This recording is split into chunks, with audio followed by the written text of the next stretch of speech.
السلام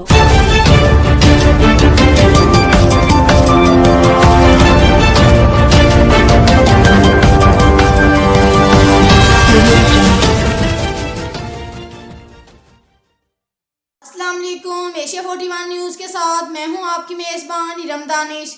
خبر شامل کرتے ہیں جھانگ سے۔ ہمارے رپورٹر رانا شاہد کے مطابق جھانگ میں ٹریفک کا نظام عرصہ دراز سے درہم برہم ہے۔ ایوب چوک، تھانہ صدر، ریل بازار چوک، سبزی منڈی، لاری اڈا، ٹوبا رو میں سے گزرنا مشکل ہے۔ ٹریفک وارڈن تعینات ہونے کے باوجود کوئی فرق نہیں۔ ٹریفک وارڈن ڈیوٹی کی بجائے سارا دن چائے اور خوشگپیوں میں گزار دیتے ہیں۔ جھانگ کی عوام الناس سے ڈی پی او، ڈی سی او، اسسٹنٹ کمشنر، وزیر اعلیٰ سے درخواست ہے کہ جھانگ میں بھی دوسرے شہروں کی طرح ٹریفک کے نظام کو بہتر بنایا جا سکے۔ اس کے ساتھ ساتھ ایک اور خبر شامل کرتے ہیں جھانگ سے۔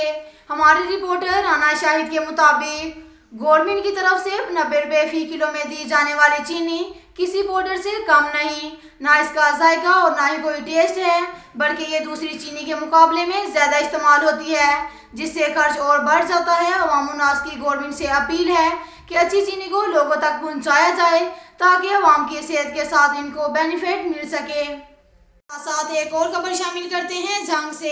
ہمارے رپورٹر رانا شاہد کے مطابق درینہ دشمنی پر نوجوان قتل اور دوسرے نے بھاگ کر جان بچائی۔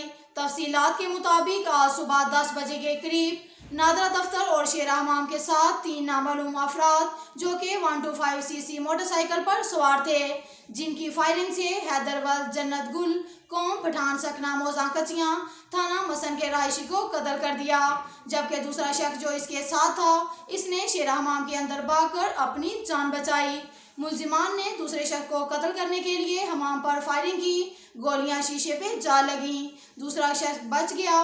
پولیس موقع پر پہنچ گئی اور لاش کو قبضہ میں لے لیا، کارروائی شروع کر دی۔ نامعلوم ملزم فائرنگ کے بعد فرار ہو گئے۔